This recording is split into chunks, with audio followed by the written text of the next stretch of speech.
दोस्तों, आप लोगों का फिर से स्वागत है आपके यूट्यूब चैनल विद्यागामी क्लासेस में। आज का यह क्लास हिस्ट्री का चैप्टर 1 का ईटे मन की तथा अस्थिया का ऑब्जेक्टिव होने वाला है, जो कि बहुत दिनों के बाद ये क्लास आया है। बीच में मुझे काम था ज़रूरी, जिसके कारण मैं क्लास नहीं ले पाया था, लेकिन आज फिर से आपका ऑब्जेक्टिव का है। इसमें का सभी नोट्स कंप्लीट करा दिए गए हैं, सभी हर एक पॉइंट को समझा दिया गया है। ये ऑब्जेक्टिव है और नेक्स्ट क्लास में और सब्जेक्टिव आपको समझा दिया जाएगा। और ये नोट्स आपको व्हाट्सएप चैनल या मेरे व्हाट्सएप नंबर पे आप संपर्क करके ले सकते हैं, जो कि व्हाट्सएप नंबर है आपका 86 1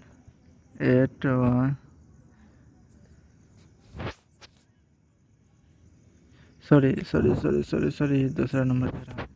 86 86 88 21 929। इस नंबर पे आप संपर्क करके टोटल नोट्स ले सकते हैं। जो अभी क्लास हो चुका है उस क्लास का आप नोट्स ले सकते हैं आराम से, और आगे होने वाले क्लास का सभी का नोट्स आपको इस नंबर पर संपर्क करके आप विद्यागामी क्लासेस से जुड़ जाइए।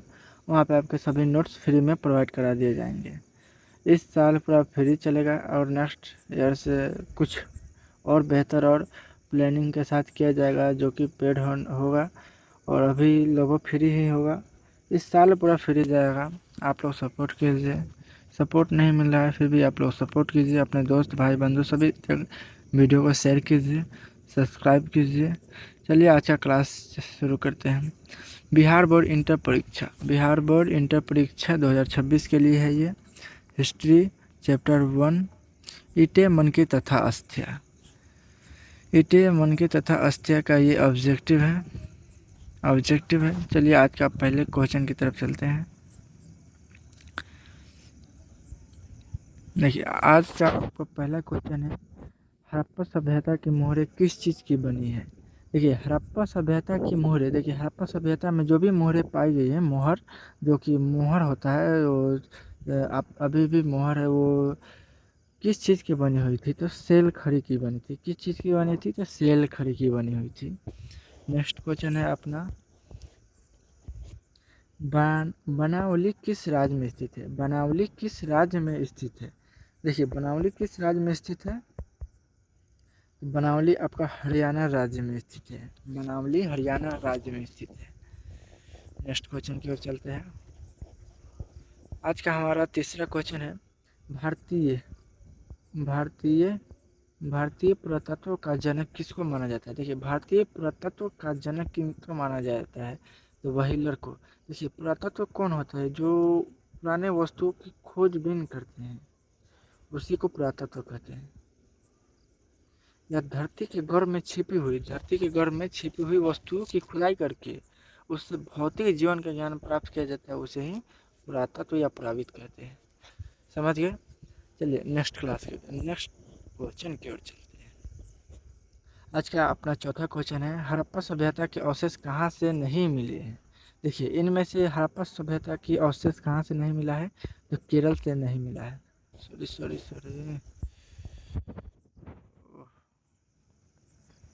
किधर गया। हाँ, देखिए, हड़प्पा सभ्यता के अवशेष कहाँ से नहीं मिले हैं। देखिए, आपका अफगानिस्तान से मिला है, जम्मू से मिला है, बलूचिस्तान से मिला है, केरल से नहीं मिला है। आपका इधर महाराष्ट्र से इधर ही था, और उत्तर प्रदेश का आलमगीरपुर, और आपका चले जाइए जम्मू कश्मीर की ओर, और इधर पाकिस्तान तक फैला हुआ था, जो कि 12,99,000 वर्ग किलोमीटर क्षेत्रफल में फैला हुआ है। हड़प्पा सभ्यता का विस्तार है। आगे चलते हैं। पांचवा क्वेश्चन है आपका, मोहनजोदड़ो में कितने कुएं मिले हैं। देखिए, बहुत ही मोस्ट इम्पोर्टेंट क्वेश्चन है, मोहनजोदड़ो में कितने कुएं हैं। तो मोहनजोदड़ो में आपका 700 कुएं। कितने कुएं हैं, तो 700 कुएं हैं। मोहनजोदड़ो में 700 कुएं हैं। नेक्स्ट क्वेश्चन है आपका, दुर्ग में स्थित माल गोदाम किसका बना था। देखिए दुर्ग में स्थित जो माल गोदाम है, दुर्ग में स्थित जो माल गोदाम है वो किस चीज़ का बना हुआ था? देखिए ईंट और लकड़ी दोनों का, ईंट और लकड़ी दोनों का, पत्थर का लकड़ी का, तो ईंट और लकड़ी दोनों का बना हुआ था। चलिए नेक्स्ट क्वेश्चन की ओर चलते हैं। हमारा 7वां क्वेश्चन है आज का।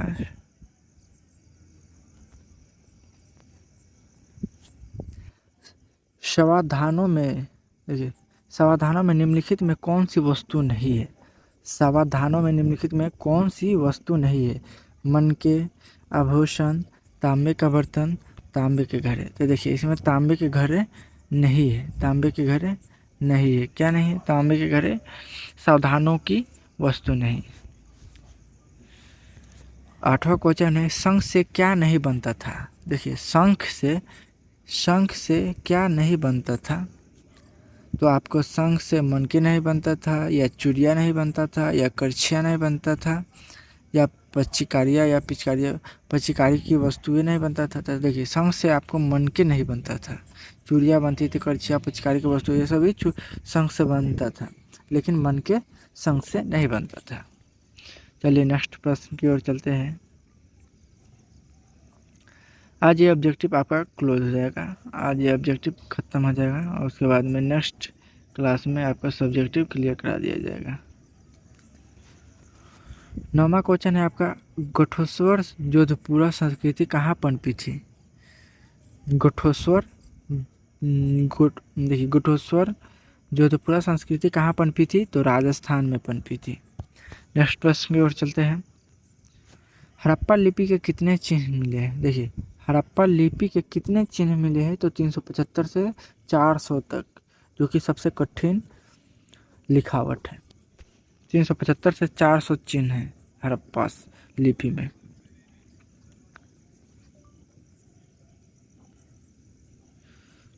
नेक्स्ट प्रश्न है आपका, हड़प्पा सभ्यता का अंत कब हुआ? हड़प्पा सभ्यता का अंत कब हुआ?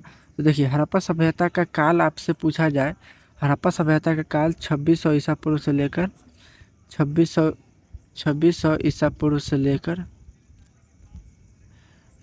लेकर 1900 ईसा पूर्व तक माना जाता है, ईसा पूर्व तक माना जाता है। वही पूछ दे कि हड़प्पा सभ्यता का अंत कब हुआ? तो 1800 ईसा पूर्व में हुआ। चलिए नेक्स्ट प्रश्न आपका स्क्रीन पर है। लोथल किस नदी के किनारे स्थित है? लोथल किस नदी के किनारे स्थित है? तो देखिए सिंधु नदी के, या व्यास नदी के, या भोगवा नदी के, या रावी नदी के। तो आपका लोथल भोगवा नदी के किनारे स्थित है। लोथल नाम मालूम है आपको? लोथल मात्र एक ऐसा स्थान है, लोथल मात्र एक ऐसा स्थान है जो हड़प्पा सभ्यता में बंदरगाह है, और हड़प्पा सभ्यता के एक ही बंदरगाह है, लोथल है। ठीक है, ये लोथल भोगवा नदी के किनारे स्थित है। चलिए नेक्स्ट प्रश्न की ओर चलते हैं।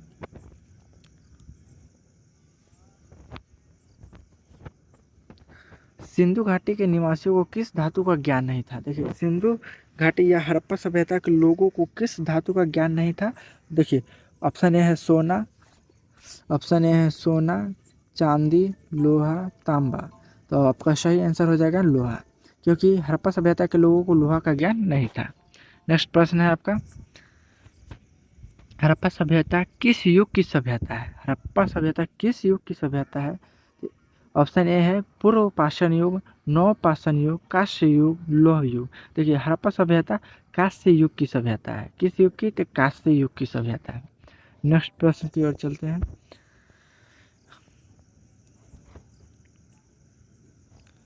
हमारा नेक्स्ट प्रश्न है, हड़प्पा संस्कृति आधारित थी व्यापार पर, कृषि पर। हड़प्पा संस्कृति किस चीज़ पर आधारित थी? देखिए ऑप्शन ए है व्यापार पर, कृषि पर, पशुपालन पर, शिकार पर। देखिए इसमें आपका क्या बोलता है कि ऑप्शन ए व्यापार पर नहीं है, लेकिन यहाँ पे गलत आंसर टिक हो चुका है। तो हड़प्पा संस्कृति न कृषि पर आधारित है। हड़प्पा सभ्यता के लोग कृषि ज़्यादा करते थे। नेक्स्ट प्रश्न की ओर चलते हैं। हड़प्पा सभ्यता के लोग उपासना करते थे। हड़प्पा सभ्यता के लोग किस देवी या किसकी उपासना करते थे? तो मातृ देवी की उपासना करते थे। नेक्स्ट प्रश्न की ओर चलते हैं।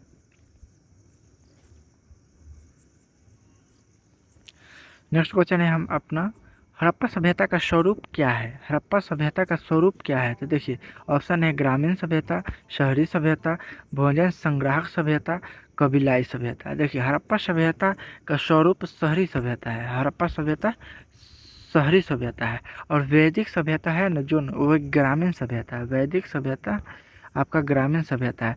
वैदिक सभ्यता आपको नेक्स्ट क्लास में नेक्स्ट चैप्टर में पढ़ने को मिलेगा, सेकेंड चैप्टर में। चलिए नेक्स्ट क्वेश्चन की ओर चलते हैं। हड़प्पा सभ्यता का सबसे बड़ा नगर कौन है? तो ऑप्शन है हड़प्पा, मोहनजोदड़ो, कालीबंगा, लोथल। देखिए हड़प्पा सभ्यता का सबसे बड़ा नगर की बात किया जाए तो मोहनजोदड़ो है और सबसे पहले खोजा गया क्षेत्र तो हड़प्पा है। और लोथल जो कि मात्र एक ऐसा बंदरगाह है हड़प्पा सभ्यता में। कालीबंगा राजस्थान में है। कालीबंगा राजस्थान में है। कालीबंगा आपको राजस्थान में है। कालीबंगा का अर्थ होता है काले रंग की चूड़िया। कालीबंगा का अर्थ होता है काले रंग की चूड़िया। मोहनजोदड़ो का अर्थ होता है मृतकों का टोला। क्या? मृतकों का टीला। लोथल के बारे में आप जान गए कि लोथल एक मात्र एक बंदरगाह है हड़प्पा सभ्यता का। हड़प्पा जो कि सबसे पहले खोजा गया शहर है हड़प्पा सभ्यता का, जिसके कारण हड़प्पा सभ्यता नाम हुआ इसका। नेक्स्ट प्रश्न की ओर चलते हैं।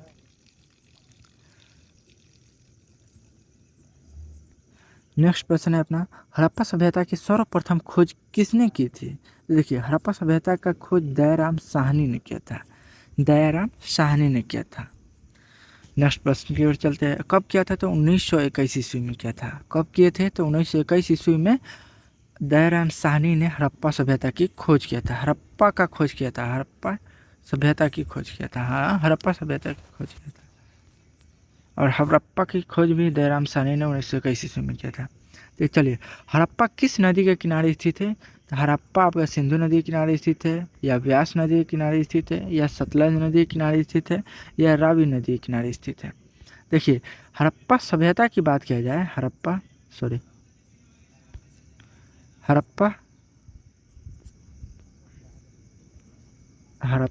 सभ्यता की अगर बात किया जाए तो वह सिंधु नदी के किनारे बसा हुआ है। सिंधु नदी के, किस नदी के? तो हड़प्पा सभ्यता की बात किया जाए तो वह सिंधु नदी के किनारे बसा हुआ है। वह यहाँ पे क्वेश्चन पूछा गया कि हड़प्पा किस नदी के किनारे? हड़प्पा और हड़प्पा सभ्यता में जमीन आसमान का फर्क है। हड़प्पा एक शहर है और हड़प्पा सभ्यता एक पूरी सभ्यता का नामकरण है। देखिए हड़प्पा आपका रावी नदी के किनारे बसा हुआ है। हड़प्पा आपका रावी नदी के किनारे बसा हुआ है। नेक्स्ट प्रश्न की ओर चलते हैं। हड़प्पा सभ्यता की सबसे महत्वपूर्ण विशेषता थी। हड़प्पा सभ्यता की सबसे महत्वपूर्ण विशेषता क्या थी? ऑप्शन ए है नगर योजना व वास्तुकला, व्यापार, कला, पशुपालन। देखिए हड़प्पा सभ्यता की महत्वपूर्ण विशेषता थी आपका नगर योजना एवं वास्तुकला। उस टाइम का नगर योजना थी जो कि अभी भी काबिल तारीफ है। नेक्स्ट प्रश्न है आपका, हड़प्पा सभ्यता का प्रशासन था राजतंत्रात्मक, लोकतंत्रात्मक, नगर पालिका, गणतंत्रात्मक। तो देखिए हड़प्पा सभ्यता का ना प्रशासन आपका नगर पालिका था। क्या था? नगर पालिका था। नेक्स्ट प्रश्न है आपका,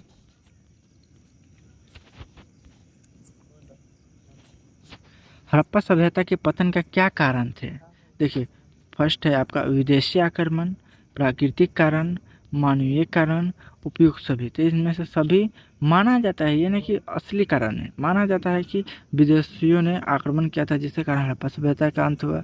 प्राकृतिक कारण के कारण हड़प्पा सभ्यता का विनाश हुआ था। मानवीय कारण के कारण हड़प्पा सभ्यता का, ये सिर्फ मान्यता है, हकीकत नहीं है। अभी तक हम पुष्टि नहीं हुई कि किस चीज़ के कारण हड़प्पा सभ्यता का विनाश हुआ था। नेक्स्ट प्रश्न है आपका, हड़प्पा सभ्यता के स्थल में स्त्री के गर्भ से पौधा निकलता दिखता है। देखिए हड़प्पा सभ्यता के किस स्थल में स्त्री के गर्भ से पौधा निकलता हुआ दिखा गया है? तो देखिए बलूचिस्तान में, मोहनजोदड़ो में, हड़प्पा में, आलमगीरपुर में।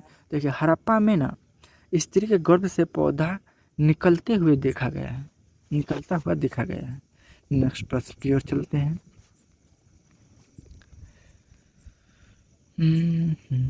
नेक्स्ट प्रश्न है आपका, सिंधु घाटी सभ्यता के स्थल में, सिंधु घाटी सभ्यता के स्थल में सर्वप्रथम किस स्थल का उत्खनन हुआ था? देखिए, हड़प्पा सभ्यता में सबसे पहले हड़प्पा का उत्खनन हुआ था, जिसके कारण इस सभ्यता का नाम हड़प्पा सभ्यता पड़ गया है। नेक्स्ट प्रश्न की ओर चलते हैं। नेक्स्ट प्रश्न है आपका, सिंधु सभ्यता में गोदीबारा का प्रमाण कहाँ से मिला? गोदीबारा या गोदी या बंदरगाह लोथल, लोथल में ही पाया गया है। गोदी बोले या गोदीबारा बोले या आपका बंदरगाह बोले, वही होता है, लोथल में पाया गया है, जो कि गुजरात में है। लोथल आपका गुजरात में है। पूछ देगा कि लोथल किस राज्य में स्थित है, तो गुजरात में। लोथल किस नदी के किनारे बसा हुआ है, तो भभुआ, भभुआ नदी के किनारे बसा हुआ है।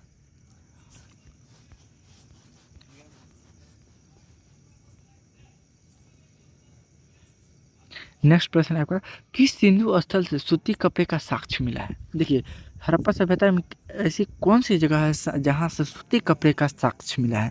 तो कालीबंगा से, रंगपुर से, सूतका गिंडोर से या मोहनजोदड़ो से? तो आपका मोहनजोदड़ो से सूती कपड़े का साक्ष्य मिला है।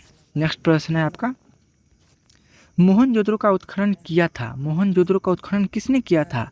तो देखिए, दयाराम साहनी ने, दयाराम साहनी ने आपका हड़प्पा सभ्यता, हड़प्पा का खोज किया था, हड़प्पा का उत्खनन करवाया था। जॉन मार्शल ने या आर.डी. बनर्जी या आर.एस. विस्ट ने? तो देखिए, आर.डी. बनर्जी ने आपका मोहनजोदड़ो का उत्खनन किया था।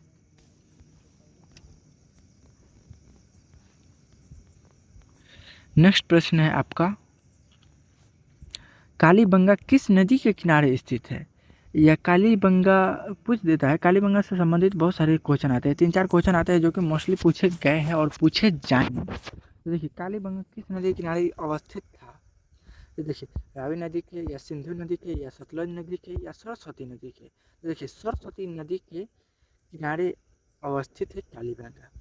ऐसा पूछ लेता है आपका, कालीबंगा कहाँ है? तो कालीबंगा आपका राजस्थान में है।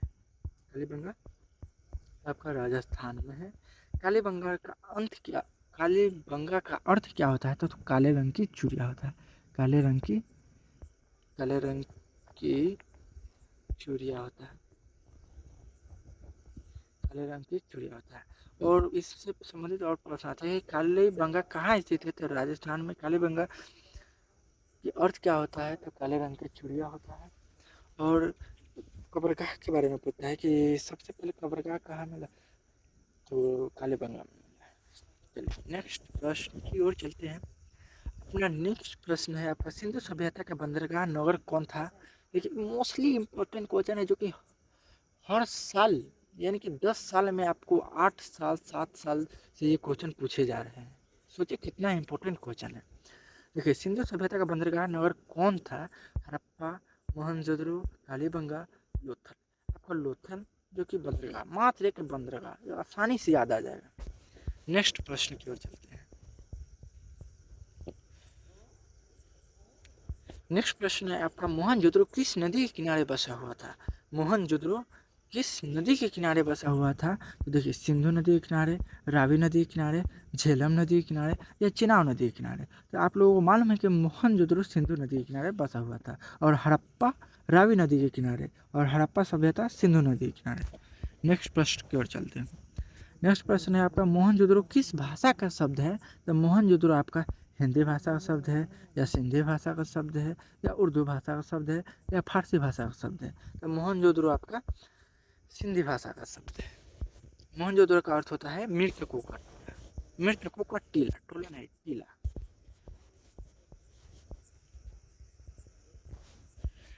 देखिए, नेक्स्ट प्रश्न है आपका, लोथल कहाँ स्थित है? लोथल से संबंधित लगभग अभी से 6-7 क्वेश्चन आ चुके हैं। लोथल से संबंधित 6-7 क्वेश्चन आ चुके हैं। समझिए कितना इम्पोर्टेंट है। लोथल कहाँ अवस्थित है? तो लोथल गुजरात में अवस्थित है, पश्चिम बंगाल में अवस्थित है, राजस्थान में अवस्थित है, या पंजाब में अवस्थित है? तो लोथल आपका गुजरात में अवस्थित है। समझ गया। नेक्स्ट प्रश्न की ओर चलते हैं। प्राचीन इतिहास का निर्माण किया गया है, प्राचीन इतिहास का निर्माण किस आधार पर किया गया है? तो ये है आपका साहित्यिक स्रोतों के आधार पर, विदेशी यात्रियों के विवरण के आधार पर या पुरातात्विक अवशेषों के आधार पर, तो उपरोक्त सभी के आधार पर, इनमें से सभी के आधार पर प्राचीन इतिहास का निर्माण किया गया है। नेक्स्ट प्रश्न की ओर चलते हैं। नेक्स्ट प्रश्न है आपका, कालीबंगा भारत के किस राज्य में अवस्थित है? कालीबंगा, लोथल, मोहनजोदड़ो, हड़प्पा। ये मात्र 4 स्थल है जो कि सबसे ज़्यादा आपको एग्जाम में पूछे जाए वाले प्रश्नों में हड़प्पा सभ्यता के स्थलों में उल्लेखित है। यही मात्र 4 स्थान, कालीबंगा, लोथल और मोहनजोदड़ो, हड़प्पा। कालीबंगा भारत के किस राज्य में अवस्थित है? हरियाणा में, पंजाब में, राजस्थान में, गुजरात में। तो आपका कालीबंगा राजस्थान में अवस्थित है। कालीबंगा का अर्थ होता है काले रंग की चूड़ियाँ। नेक्स्ट प्रश्न की ओर चलते हैं। गंदे पानी के निकासी की समुचित व्यवस्था सर्वप्रथम किस सभ्यता में देखने को मिलती है? यह है आपका सॉरी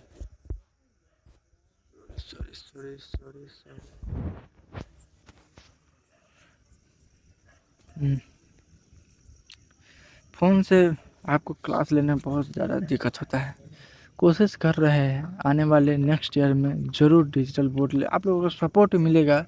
अगर आने वाले नेक्स्ट ईयर से 2027 वालों को तैयारी कराने के लिए अगर उस टाइम तक लगभग 10 से 15 हज़ार सब्सक्राइबर हो जाते हैं तो ज़रूर डिजिटल बोर्ड ले लिया जाएगा। बस आप लोग सपोर्ट कीजिए। हमारा अभी 36 नंबर सवाल था, गंदे पानियों की निकासी की समुचित व्यवस्था सर्वप्रथम किस सभ्यता में देखने को मिला है? तो देखिए ये है आपका, देखिए कितना दिक्कत होता है।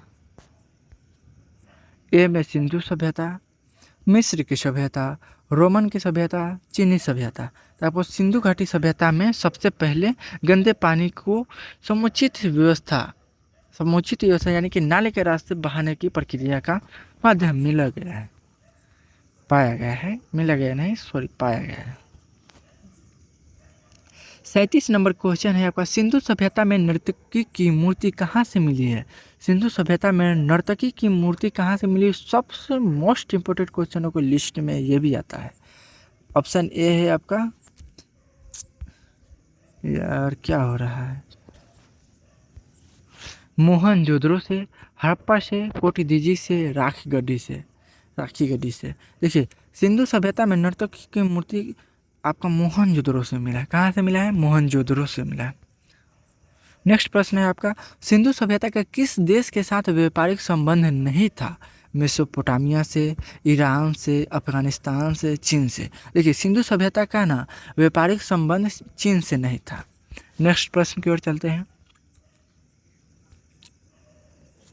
सिंधु वासियों के प्रमुख देवता कौन थे? सिंधु वासियों के प्रमुख देवता कौन थे? इंद्र थे या विष्णु थे या पशुपति महादेव थे या गणेश थे? देखिए सिंधु वासियों के प्रमुख देवता पशुपति नाथ यानी कि महादेव थे। नेक्स्ट प्रश्न है आपका, सिंधु घाटी सभ्यता का कौन सा स्थान मृतकों का टीला के रूप में जाना जाता है? अभी हम लोग उसी के बारे में पढ़ रहे हैं। मृतकों का टीला मोहनजोदड़ो के बोलते हैं। हड़प्पा, चनहुद्रो को या मोहनजोदड़ो को या कालीबंगा को। मोहनजोदड़ो को बोलते हैं सिंधु घाटी सभ्यता का मृतकों का टीला, मोहनजोदड़ो को। कालीबंगा को बोलते हैं, कालीबंगा का अर्थ होता है काले रंग की चूड़िया।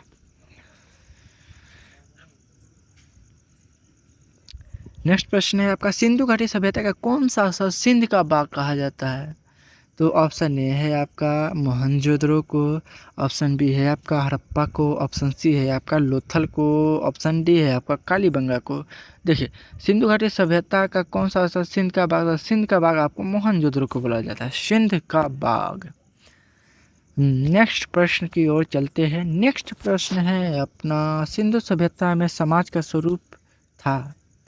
देखिए सिंधु सभ्यता में ना समाज का स्वरूप मातृअस्तात्मक था। क्या था? मातृअस्तात्मक, पितृअस्तात्मक नहीं, माता के वंश के आधार पर माना जाता था। नेक्स्ट प्रश्न की ओर चलते हैं। हमारा नेक्स्ट प्रश्न है आपका 43 नंबर, सिंधु घाटी सभ्यता किसके समकालीन नहीं मानी जाती है? सिंधु घाटी सभ्यता किसके समकालीन नहीं मानी जाती है? ऑप्शन ए है चीन की, ऑप्शन बी है मिस्र की, ऑप्शन सी है मेसोपोटामिया की, ऑप्शन डी है क्रीट की। देखिए, सिंधु घाटी सभ्यता चीन की सभ्यता के समकालीन नहीं मानी जाती है। नेक्स्ट क्वेश्चन है आपका 44 नंबर, सिंधु सभ्यता का क्षेत्रफल किस आकार का था? सिंधु सभ्यता का क्षेत्रफल किस आकार का था? ऑप्शन ए है आयताकार, ऑप्शन बी है वर्गाकार, ऑप्शन सी है वृत्ताकार, ऑप्शन डी है त्रिभुजाकार। तो देखिए, सिंधु सभ्यता का क्षेत्रफल त्रिभुजाकार था। कैसे था देख लीजिए। आपका इधर जम्मू कश्मीर से लेकर उत्तर प्रदेश के आलमगीरपुर तक, और यहाँ महाराष्ट्र के दैमापुर तक, और इधर चले जाइए आप पाकिस्तान तक, और ये चले जाइए आप फिर ऐसे ऐसे आकार था, यानी कि त्रिभुजाकार था। नेक्स्ट प्रश्न की ओर चलते हैं। हमारा नेक्स्ट प्रश्न है आज का 45 नंबर, किस सिंधु स्थल में महिला और पुरुष को एक साथ दफनाया गया था? Most important question. Option A है लोथल, ऑप्शन बी है सुतकोदरा, ऑप्शन सी है रोपर, ऑप्शन डी है बनवाली। देखिए, सिंधु सभ्यता में ना किस स्थल पर महिला और पुरुष को एक साथ दफनाया गया था? तो रोपर में। कहाँ? रोपर में। नेक्स्ट प्रश्न की ओर चलते हैं। नेक्स्ट प्रश्न है हमारा 46 नंबर, सिंधु घाटी सभ्यता में विशाल स्नानागार के अवशेष कहाँ से प्राप्त हुए हैं? हड़प्पा से। ऑप्शन ए है हड़प्पा, ऑप्शन बी है मोहनजोदड़ो, ऑप्शन सी है कालीबंगा, ऑप्शन डी है लोथल। ऑप्शन बी हमारा मोहनजोदड़ो से विशाल स्नानागार और अन्नागार, मात्र एक अन्नागार है जो कि मोहनजोदड़ो से, और स्नानागार सभी में है, लेकिन विशाल स्नानागार की बात हो रहा है तो मोहनजोदड़ो से प्राप्त हुआ है। मोहनजोदड़ो मोस्ट इम्पोर्टेंट स्थल था हड़प्पा सभ्यता का। नेक्स्ट प्रश्न है आपका, सिंधु घाटी सभ्यता का जुड़वा राजधानी थी, यानी कि हड़प्पा सभ्यता का जुड़वा राजधानी किस किस को माना जाता है? तो देखिए, सिंधु सभ्यता की जुड़वा राजधानी ऑप्शन ए है मोहनजोदड़ो और चन्हुदरो को, या हड़प्पा और लोथल को, हड़प्पा और मोहनजोदड़ो को, लोथल और कालीबंगा को। तो देखिए, हड़प्पा सभ्यता के जुड़वा राजधानी आपको हड़प्पा और मोहनजोदड़ो को माना जाता है। आपका नेक्स्ट प्रश्न है राखल दास बनर्जी, जिससे आप आर डी बनर्जी के नाम से, जिन्होंने मोहनजोदड़ो का खुदाई करवाया था, वही राखल दास बनर्जी ने मोहनजोदड़ो का अवशेष किस वर्ष से मिला है? यानी कि राखल दास बनर्जी, आर डी बनर्जी मोहनजोदड़ो का खुदाई कब किए थे? तो 1922 ईस्वी में किए थे। कब किए थे? तो 1922 ईस्वी में किए थे। नेक्स्ट प्रश्न है आज का, हल से जुते खेत के साक्ष्य कहाँ से मिले हैं? ऑप्शन ए है कालीबंगा से, ऑप्शन बी है रंगपुर से, ऑप्शन सी है लोथल से, ऑप्शन डी है रोपर से। तो ऑप्शन ए है कालीबंगा से। 50 नंबर क्वेश्चन है आपका, पशुपति महादेव के मुहर निम्न में से कौन सा जानवर नहीं पाया गया है? पशुपति महादेव के मुहर में निम्न में से कौन सा जानवर का चित्र नहीं पाया गया है? ऑप्शन है हाथी, ऑप्शन बी है बाघ, ऑप्शन सी है शेर, ऑप्शन डी है भैंस। देखिए, ऑप्शन सी शेर, जो कि पशुपतिनाथ के मुहर पे, पशुपतिनाथ यानी कि महादेव के मुहर पे उनका शेर का साक्ष्य नहीं मिला है, बाकी लगभग 4 जानवरों को साक्ष्य मिला है। नेक्स्ट प्रश्न है अपना, किस स्थान से शतरंज की तरह खेल के प्रमाण प्राप्त हुए हैं? किस स्थान से शतरंज की तरह खेल के प्रमाण प्राप्त हुए हैं? Option A Harappa, option B है कालीबंगा, ऑप्शन सी है मोहनजोदड़ो, ऑप्शन डी है लोथल।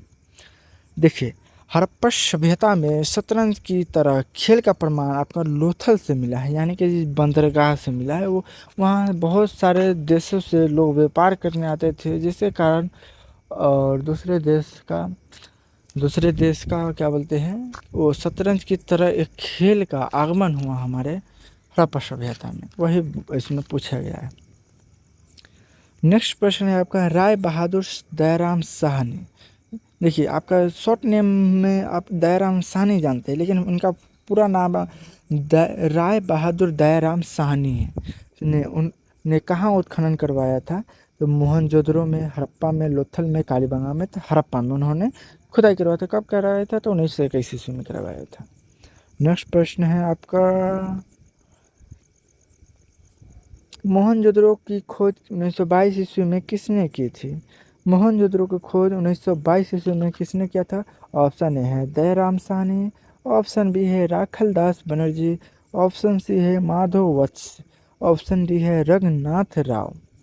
देखिए ऑप्शन बी है हमारा राखलदास बनर्जी ने मोहनजोदड़ो की खुदाई 1922 ईस्वी में कराया था। नेक्स्ट प्रश्न को चलते हैं। आज यानी आज नहीं, हड़प्पा सभ्यता का पूरा ऑब्जेक्टिव आपको करा दिया गया। कुछ प्रश्न इधर उधर से पूछा जाता है जो कि आपको जो नोट्स बन रहे हैं उसमें इंक्लूड कर दिया जाएगा, और एक बार रिवीजन के तौर पे आपको एक बार रिवीजन करा दिया जाएगा। टोटल अपना से खुद से बना के 100 ऑब्जेक्टिव हर एक चैप्टर से, 100 ऑब्जेक्टिव हर एक चैप्टर से 100 ऑब्जेक्टिव कराया जाएगा। ये आपको जो चैप्टर से रिलेटेड पूछे गए हैं और इम्पोर्टेंट क्वेश्चन थे वही कराया गया है। खुद से बनाया हुआ, इसमें एक भी ऑब्जेक्टिव नहीं था, और खुद से बनाकर और अनदर बोर्ड से भी हड़प्पा सभ्यता से रिलेटेड जो भी प्रश्न पूछे जाते हैं ऑब्जेक्टिव का, सभी खींच पकड़ के 100 ऑब्जेक्टिव हर एक चैप्टर से पूरा कर आपको कराया जाएगा, जो कि एग्ज़ाम में आपको एक भी ऑब्जेक्टिव ना छूटे, ऐसा कोशिश किया जाएगा। चलिए आज के क्लास यहीं तक था, और कुछ महत्वपूर्ण मुद्दे पर बातचीत किया जाए।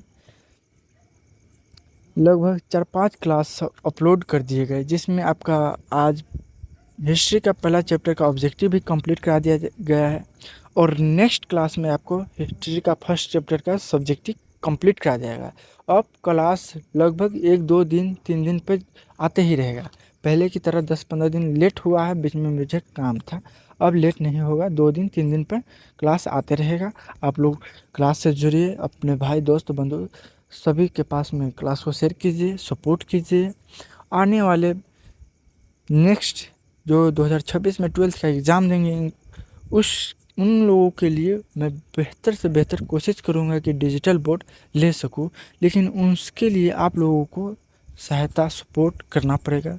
मेरा टारगेट है फरवरी से पहले 10 के सब्सक्राइबर पूरे जाना, 10 के फैमिली अपना हो जाना चाहिए।